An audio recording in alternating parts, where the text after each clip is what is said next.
네, 할렐루야. 네, 예배의 자리가 특별히 오늘 좀 많이 숫자가 적어졌습니다. 오프라인으로 드리는 자리가 많이 비어 있습니다. 코로나가 계속 확산되는 상황 가운데 우리가 맞이하는 참 초유의 이런 대림절이네요. 그러나 예배하는 여러분들, 오늘 이 자리에서 선포되는 귀한 말씀을 통해 여러분들에게 위로와 또 소망과 그리고 도전의 시간들이 되시길 바랍니다. 우리는 계속해서 이 대림절, 특별히 구약의 예언서의 말씀, 이 말씀을 우리 예수님께서 이것을 성취하신 사건으로 보고 있는 그런 귀한 구약의 예언서의 말씀들을 함께 나누며 우리 복음의 이야기를 나누고 있습니다. 특별히 이 구약의 예언서의 상황과 그 시대적인 정황 속에서 도대체 어떠한 기대와 소망을 가지고 우리 아기 예수님을 기다리고 있었는지 우리가 함께 살펴보며 우리에게 주시는 복음의 음성을 우리가 듣고자 합니다. 오래전에 학부 때 저는 이제 기독교 학과를 나와서 신학을 전공했는데요. 교육학, 교양 과목을 듣게 된 적이 있었습니다. 그때 그 과목 하나를 수강하면서 제가 배운 게 하나 있습니다.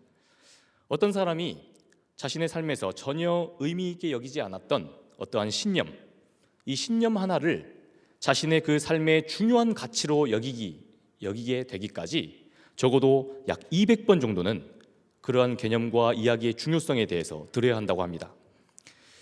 여러분, 그만큼 어떤 사람의 신념 하나가 변화되기가 참 힘들다는 뜻입니다. 저는 특별히 육아를 하면서 이것을 깊이 공감하게 되었습니다. 집안을 난장판으로 만들어 놓는 저희 세 아이들에게 제가 방을 치우라고 200번 넘게 소리를 쳤습니다. 아니 500번도 더 말한 것 같지만 전혀 애들이 방을 치우지 않는 걸 봅니다. 여러분, 그런데 이 말은 또 한편으로는 반대로 반복되어 왔던 그 경험과 그리고 학습을 통해서 그렇게 한번 그 사람의 신념이 된 것은 쉽사리 바뀌지 않는다는 뜻이 되기도 합니다. 더 나아가서 이것이 그 사람의 세계관이자 또한 정체성이 된다면 그것은 그야말로 쉽게 변하지 않는 것이 되겠습니다. 이처럼 오랫동안 지속되어 왔던 어떤 경험과 또 신념에 의해서 현실을 과잉 비관하며 그리고 자기를 잃어버린 채 살아갔던 사람들이 있습니다. 바로 오늘 말씀 속에 하나님의 백성들의 현실이 그러했습니다. 오늘 말씀이 읽히던 이 삶의 자리는 바벨론 포로지 상황이었습니다. 유대 사회는 70년 동안이나 이 바벨론의 포로 생활을 이어갔습니다. 여러분, 이 삶이 무엇을 의미했는지 우리는 가히 상상해 볼 수 없습니다. 저희 할아버님만 해도 일제시대 때 저희 할아버님이 이 히로시마의 그 잠수함 공장에 징용을 끌려가셨습니다. 그때 이야기를 저는 들으면서 어렴풋이 이 식민지배 상황이 이러했겠구나 추측은 합니다. 여러분, 그러나 우리가 직접 겪지 않는 이상 이 삶이 얼마나 비참했는지 우리는 헤아리기가 힘듭니다. 여러분, 그런데 한번 이렇게 상상을 해보십시오. 오늘 내가 시간을 들이며 흘리는 이 땀방울, 이 노력이 단 1도 나와 그리고 내가 사랑하는 사람들, 내 가족의 어떤 행복을 위해서 전혀 쓰이지 않는다는 것입니다. 우리는 이미 알고 있습니다. 이러한 삶이 몇십 년 동안이나 이스라엘 백성들을 계속해서 고통스럽게 했지만 급기야 몇십 년 후에는 이 바벨론이 멸망했다는 것을 알고 있습니다. 이들이 몇십 년만 더 버티면 다시 고국으로 돌아가게 된다는 사실을 우리는 이 예언서의 말씀들 그리고 역사서를 통해서 알고 있습니다. 여러분, 그런데 오늘 이 말씀을 듣는 이 유대 백성들은 도대체가 이 포로 생활이 언제까지 계속될 것인가, 그 끝을 알 수 없는 상황 속에 있었습니다. 그래서 이러한 고달픈 상황, 이러한 포로로서의 삶이 이제는 자신들의 당연한 운명이자 그리고 숙명인 것처럼 여기며 살아갔던 겁니다. 이러한 상황 중에서 우리 하나님께서는 당신의 그 백성들을 향한 그 뜻을 오늘 말씀하십니다. 오늘 말씀 3절을 함께 읽어보겠습니다. 외치는 자의 소리여 이르되 너희는 광야에서 여호와의 길을 예비하라. 사막에서 우리 하나님의 대로를 평탄하게 하라. 아멘. 오늘 우리 하나님께서는 정말 다짜고짜 말씀하십니다. 길을 예비하라. 여호와의 대로를 만들어라. 옛날 성경은 수축하라 그랬는데요. 여호와의 길을 예비하고 하나님의 대로를 평탄하게 하라라는 것이었습니다. 고대 사회의 왕들은 자신의 그 지위에 걸맞게 자신의 쇼맨십을 부린 겁니다. 위용을 갖춘 행렬과 함께 행차했습니다. 온갖 힘을 과시할 그런 무기들로 무장한 그러한 기마병들, 그리고 코끼리 부대, 그리고 궁전에서 수발되는 많은 사람들, 그리고 자신을 호위하는 그 왕궁의 호위무사들과 함께 대규모로 그렇게 행진을 했던 겁니다. 그래서 이 왕의 행렬을 위해서 미리 그 당시에도 공병부대가 있었던 것으로 보입니다. 왕이 지나가는 길을 미리 정비하도록 그렇게 시켰던 겁니다. 그러니까 지금 예언자 이사야는 지금 하나님으로부터 이러한 음성을 듣고 있는 겁니다. 이제 곧 하나님이 우리의 왕이 되셔서 친히 행차하실 것이니 그 길을 평탄하게 하고 그 길을 준비하라. 여러분, 그런데 이 말씀에는 어딘가 어색한 부분이 있습니다. 하나님이 행차하시겠다고 하신 이 길이 화려한 도시길도 아니고, 그렇다고 해서 왕궁 주변에 아주 멋진 길도 아니고 광야였고 그리고 사막이었습니다. 유대 그리고 팔레스타인의 성지순례를 다녀오신 분들 이야기를 한번 들어보면 아주 참 흥미로운 부분이 있습니다. 성지순례 중에 어디가 가장 기억에 남으셨습니까? 이렇게 질문을 하면요, 많은 분들이 광야가 생각납니다 라고 합니다. 그 이유인즉슨 이렇습니다. 이 광야는 이스라엘 백성들이 출애굽한 이후에 40년이나 되는 시간 동안을 하나님으로부터 연단을 받았던 그런 곳입니다. 또한 우리 주님께서 40일 동안이나 굶주리신 상황 속에 아무것도 없는 현실 속에서 마귀의 시험을 받으셨던 그런 곳입니다. 여러분, 이곳은 정말 아무것도 붙들 것이 없어 보이는 그런 곳입니다.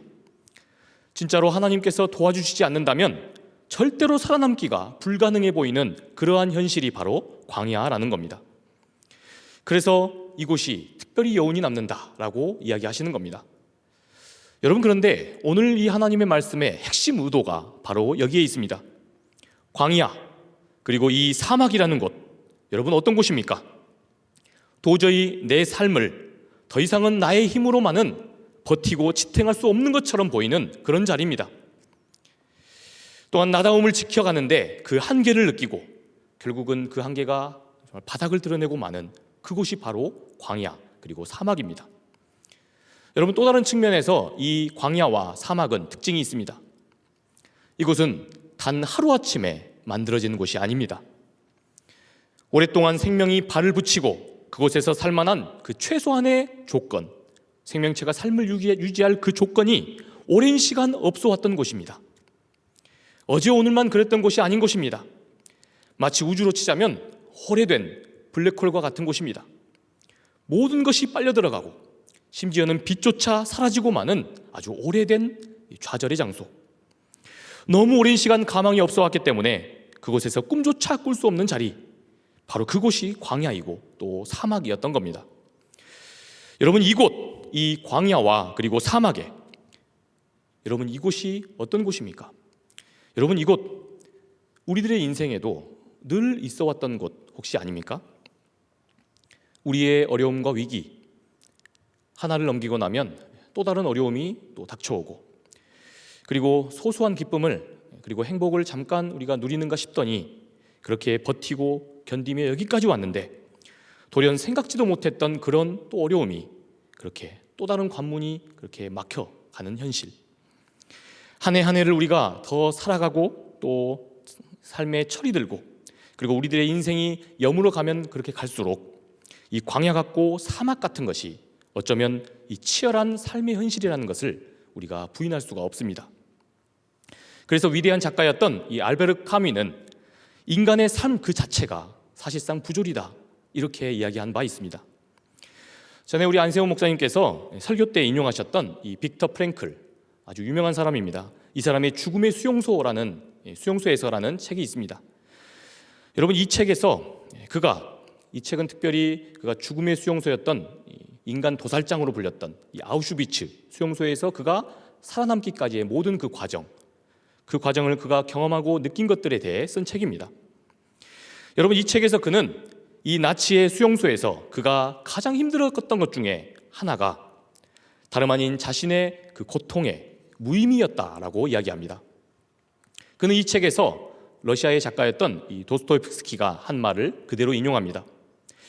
내가 세상에서 한 가지 두려워하는 것이 있다면 그것은 내 고통이 가치 없는 것이 되는 것이다.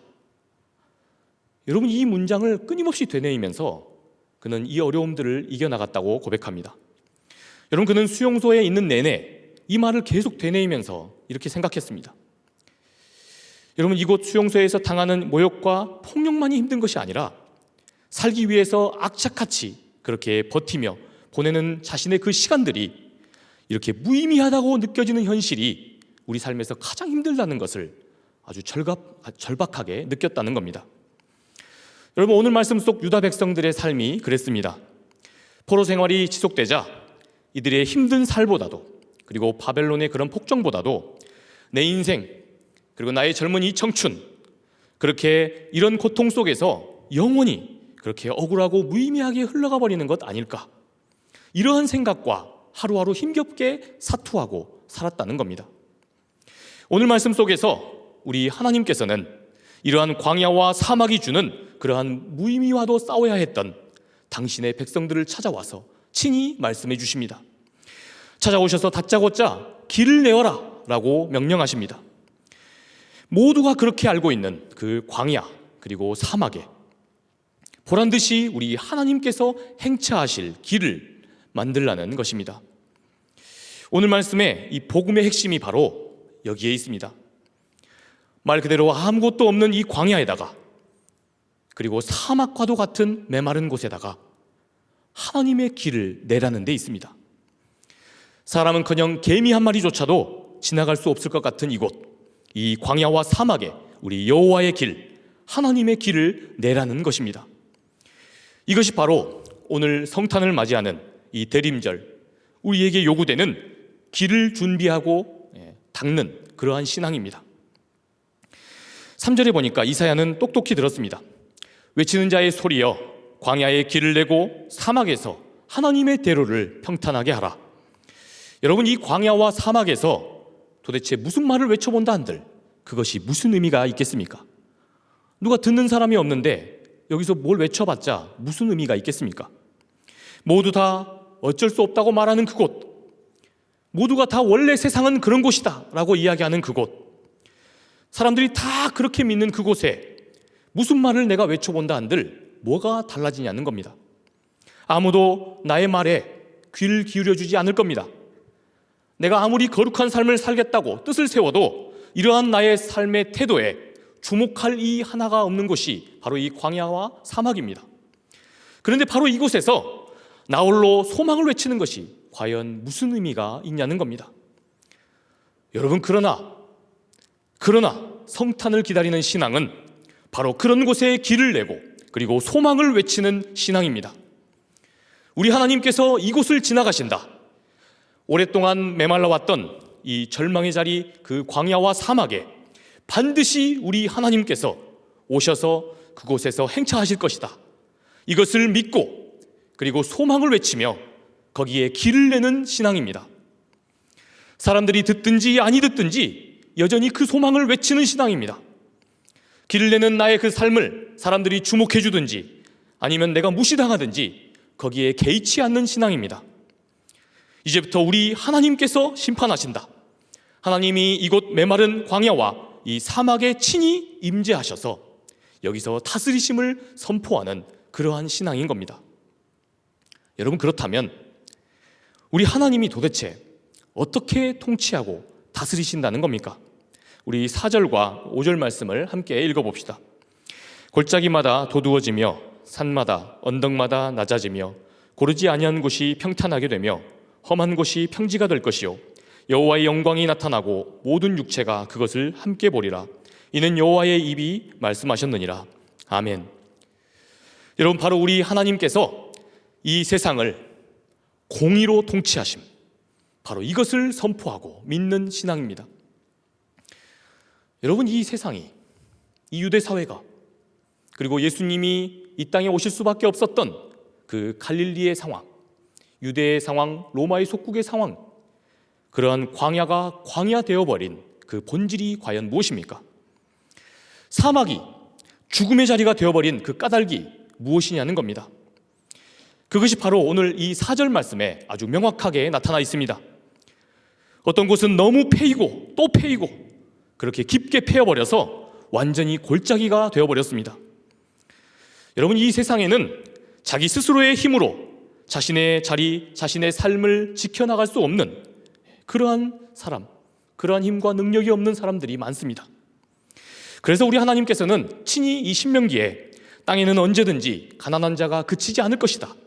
그러니 반드시 너는 내 형제와 자매 중에서 곤란한 자와 그리고 궁핍한 자들을 그들을 위해 손을 벌리고 그들을 항상 도와라 말씀하셨습니다. 여러분, 그러나 하나님을 경외하지 않는 세상은 이처럼 마지막 남은 그 인간성마저도 다 잃어버릴 수밖에 없는 그러한 사람들, 이들을 끝없는 그 골짜기로 완전히 추락시켜버렸습니다. 최소한의 자기다움마저 지킬 수 없는 그러한 골짜기 아래에 그들은 영영 방치될 수밖에 없었습니다. 이것이 바로 광야가 광야가 돼버린 그 까닭이요, 사막이 사막이 된 이유입니다. 여러분, 그런데 또 어떤 곳은 하늘 높은 줄 모르고 그렇게 솟아올랐습니다. 그래서 높이 솟은 산이 되고 바로 그 밑에는 언덕이 되었습니다.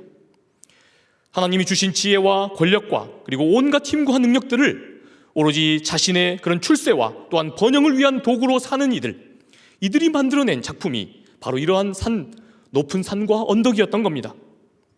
그리고는 이들은 그들의 자신들의 그 자리를 영원히 수호하고자 자기들만의 그런 카르텔을 만드는데 자신들의 시간과 열정을 씁니다. 그들의 능력을 씁니다.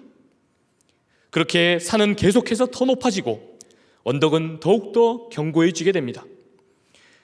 하나님을 경외하지 않는 사람들이 만들어내는 그러한 삶의 종착지가 바로 오늘 4절에서 말씀하신 바 이른바 고르지 않는 땅, 험한 곳, 광야가 되고 사막이 되어버린 현실인 겁니다. 이것이 바로 오늘 이 바벨론 포로지에 지금 하나님 말씀을 듣고 있는 백성들의 삶이요, 또한 우리 예수님께서 세상에 오셨던 그러한 로마의 평화, 가진 사람들의 그런 평화를 주창하는 그 세계였습니다. 그리고 또한 지금 이 시간 성탄을 기다리는 우리가 기다리고 있는 정말 메시아가 도래하시는 바로 그 땅의 현실인 겁니다. 사랑하는 여러분, 그런데 이 성탄을 기다리는 신앙은 이것을 믿는 신앙입니다. 우리 하나님께서 바로 이런 것을 공의로 행차하실 것이다. 하나님이 임재하셔서 교만한 산들은 그리고 언덕은 낮추시고 골짜기 완전히 낮아져 버린 그 절망의 골짜기는 높이실 것을 믿는 신앙입니다. 고르지 아니하여 죽음의 땅이 되어버린 그 땅에 꽃이 피어나고 다시 그곳이 평탄해지는 것을 믿는 신앙입니다. 하나님이 친히 당신의 영광을 드러내며 모든 사람들이 이것을 지켜보도록 그렇게 이끄실 것임을 믿는 그리고 기다리는 신앙입니다. 그래서 위대한 신학자였던 이 라이놀드 니버는 기독교 신앙의 본질에 관해서 이러한 이야기를 한 적이 있습니다. 하나님의 통치에 있어서 평화와 그리고 평등의 원칙이 작용하게 된다면, 그렇다면 여기에는 늘 평등이 평화보다 앞선다. 여러분, 아주 어려운 말 같지만 쉽게 말하자면 기독교 신앙이 추구하는 그 핵심 정신은, 그 하나님 나라의 현실은 언제나 평등이 그리고 긍휼의 마음이, 사랑과 정의가 먼저라는 겁니다. 하나님의 긍휼의 통치를 기반으로 정의가 먼저 서야 한다는 겁니다. 여러분, 왜냐하면 사랑과 긍휼과 또한 자비 그리고 정의가 전제되지 않는 곳의 평화는 과연 누구를 위한 평화가 되겠습니까? 하나님 없이 산과 그 언덕의 권력을 자기들만 유지하고자 하는 사람들의 평화가 됩니다. 바로 예수님이 오셨던 그 시대에 로마가 추구했던 평화가 바로 그러한 평화였습니다. 이런 현실이 바벨론 포로들을 눈물짓게 했고 예수님 시대에는 갈릴리 백성들을 눈물짓게 했습니다. 사랑하는 상당의 청년 여러분, 성탄의 신앙으로 살아간다는 신앙은 이러한 삶을 살아간다는 것을 의미합니다. 광야 같고 그리고 사막 같은 곳, 이곳에 주의 사랑과 그리고 긍휼과 정의의 통치만이 온전히 서리라. 그것이 내 삶에 일어나고 나와 함께하는 우리네 이웃들 간에, 우리들의 이웃들의 삶에 함께 나타날 것이다. 이렇게 믿고 그 믿음대로 나의 삶에서 이것이 이루어질 것을 그렇게 염원하며 또 기대하며 살아가는 삶입니다. 이것이 바로 성탄을 맞이하는 그 신앙의 깊은 의미인 것입니다. 그러니 성탄을 맞는 우리에게는 이러한 믿음에 걸맞는 기다림이 필요합니다. 왜냐하면 아직 이 세상 속에는 여전히 광야 같고 또한 사막과도 같은 그런 질서가 여전히 존재하기 때문입니다. 아직 현실은 이러한 광야이자 또한 사막이지만, 그러나 머지않아 우리 하나님께서 통치하실 것임을 믿고 그렇게 꿋꿋하게 길을 내나가는 그러한 기다림의 뚝심이 필요한 것입니다.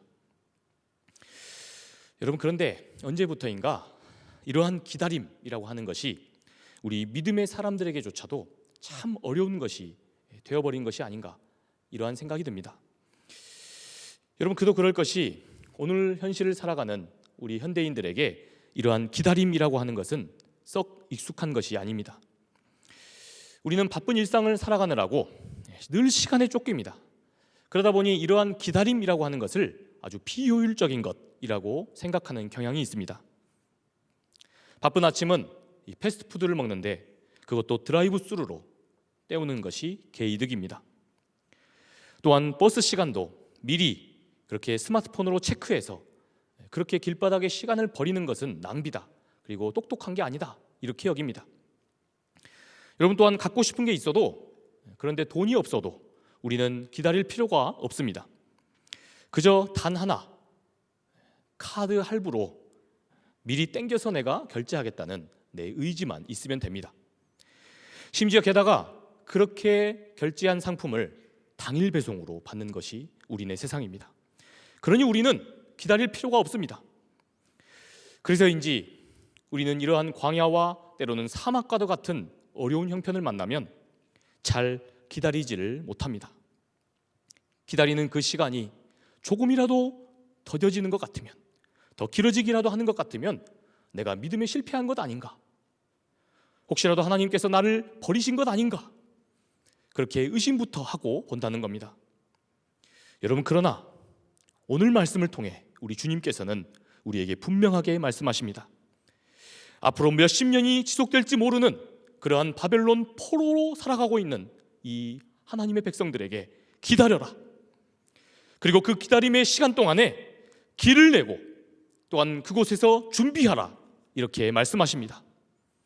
세상에 여전히 악이 득세하는 것 같고, 또한 진리가 빛을 잃고 힘을 잃고 어둠이 온통 세상을 지배하고 있는 것 같은 현실 속에서 꿋꿋하게 인내하며 우리 하나님께서 오실 것을 기다리며 그 땅을 기경하며 예비하라 말씀하십니다. 사랑하는 상당의 청년 여러분, 성탄을 앞두고 있는 바로 오늘, 우리들의 이 믿음의 자세를 우리가 한번 점검해 봐야 하겠습니다. 내가 너무 조급하게, 그렇게 성급하게 결론 짓고 그렇게 포기해버린 믿음의 요소는 없지 않는가? 또한 거룩하게 시작하겠다고 다짐하고 출발했지만 이제는 다 포기해버린 그러한 주님 앞에 결단한 소중한 일들은 없는가? 다시 한번 우리의 삶을 한번 돌아보실 수 있기를 바랍니다. 그리고 나를 통해서 우리 하나님의 통치가 일어날 수 있도록 내가 우리 하나님께 이 연말 그리고 새해 새롭게 맞이하는 이 첫날에 우리가 하나님께 내어드릴 수 있는 것은 과연 무엇인지 한번 깊이 고민해 보실 수 있기를 주님의 이름으로 축복합니다. 이제 말씀을 마치고자 합니다. 조선 후기에 이 정조대왕 때 실학자로서 이 조선 사회의 발전에 아주 크게 이바지했던 사람이 있습니다. 바로 정약용 선생입니다. 이분에 대한 아주 소중한 일화가 하나 있습니다. 그는 일찍이 능력을 인정받아서 오랜 시간 동안 이 정조대왕의 총애를 받습니다. 그러나 이 정조대왕이 죽고 나서 정순왕후와 그리고 그 반대파였던 이 벽파가 나중에 정권을 잡고 그렇게 세상을 쥐락펴락하자 신유박해라고 하는 박해가 일어납니다. 이때 이 정약용 선생은 전남 강진으로 귀향을 가서 거기서 19년이라고 하는 세월을 보내야 했습니다.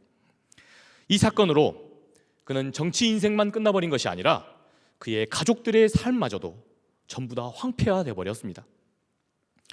더욱이 하나님을 믿는 그 신앙 때문에 그 하나님을 믿는 신앙으로 살아온 끝에 이러한 위기를 겪게 된 것이니 그도 하나님을 탓하고 또한 시대를 탓하고 자신의 그 운명을 그 비운을 탓하며 그렇게 모든 것을 불평하고 또한 자포자기할 수 있었습니다. 그러나 그는 이러한 광야 그리고 사막과도 같은 그 밑바닥에 내려가서도 절대로 포기하지 않았습니다. 그의 세월을 결코 낭비하지 않았습니다. 오히려 후세를 위해서 많은 저작들을 쓰며 꿋꿋하게 그렇게 일했습니다. 다시 일어섰습니다. 실제로 그가 살아생전에 남긴 그 저작물이 500여 권이나 됩니다. 그런데 그의 책 대부분이 바로 이곳 강진에서 19년 동안 귀양살이를 하면서 기록한 작품입니다.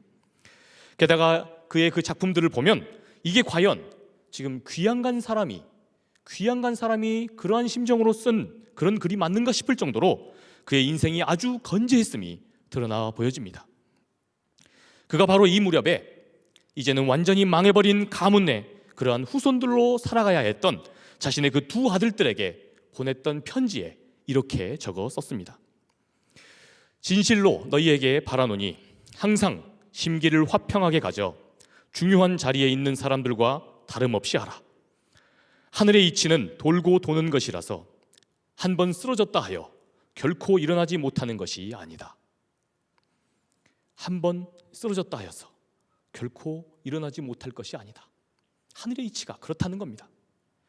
어려운 그런 시련과 어떠한 어둠의 상황 속에서도 항상 거룩한 것을 기다려라. 바로 이 말을 이처럼 고상하게 알려줬던 겁니다. 사랑하는 상당히 청년 여러분, 올 한 해 우리는 코로나로 인해서 유독 우리 청년들의 삶이 그 누구의 삶보다도 아주 황폐한 광야와 또 사막과도 같았습니다. 그러나 우리 하나님께서 이 세상을 통치하심을 믿는 이러한 성탄의 신앙으로 기다림과 준비로 맞이하실 수 있기를 주님의 이름으로 축복합니다. 한 번 쓰러졌다 하여 결코 일어나지 못하는 것이 이 세상 하늘의 이치가 아님을 믿고 하나님의 영광을 드러내는 청춘들로 그렇게 다시 날아오르시기를 주님의 이름으로 축복합니다. 바라기는 기다림과 이러한 준비로 맞이하는 여러분들의 그 성탄이 그렇게 소망과 소명의 시간이자 우리 하나님의 영광을 드러내는 귀한 시간들로 쓰일 줄 굳게 믿습니다. 주님 은혜와 사랑 감사합니다. 우리에게 또한 한 주간을 살아갈 수 있는 힘 주시고 용기 주셔서 감사합니다. 하나님께서는 이렇게 신실하셨건만 그러나 우리는 하나님의 때를 기다리지 못하고 주님의 말씀에 의지하여 거기에 뜻을 세우고 살아가질 못하고 때로는 조급증과 또한 불편한 마음들로 이 자리에 섰습니다. 주님, 그러나 말씀 앞에서 다시금 도전과 위로와 소망으로 나아가기를 이 시간 간절히 원하오니 우리 믿음의 상당 청년교회 우리 모든 한 사람 한 사람 한 영혼 한 영혼 친히 찾아가 주시고 용기 주시고 다시 한번 주님의 귀한 뜻을 기다리며 여호와의 대로를 그렇게 만들어 나가는 귀한 우리 모두가 되게 하여 주시옵소서. 그렇게 세상이 우리를 보고 새로운 소망을 얻을 수 있도록 이 성탄 희망으로 가득하게 하여 주시옵소서. 하나님 그렇게 하여 주실 줄 믿습니다. 이제는 우리 구주 예수 그리스도의 은혜와 하나님 아버지의 크고 극진하신 사랑하심과 성령님의 감화 감동 교통하심의 역사가 이 자리에서 주님의 뜻을 묵묵히 기다리며 여호와의 길을 준비하고 광야의 사막에 그렇게 강을 내고 꽃을 피우시는 우리 하나님께 붙들려 살아가기를 다짐하는 이 자리에 모인 우리 모든 상당의 청년들 머리머리 위에 지금로부터 영원토록 함께 하옵시기를 간절히 축원하옵나이다. 아멘.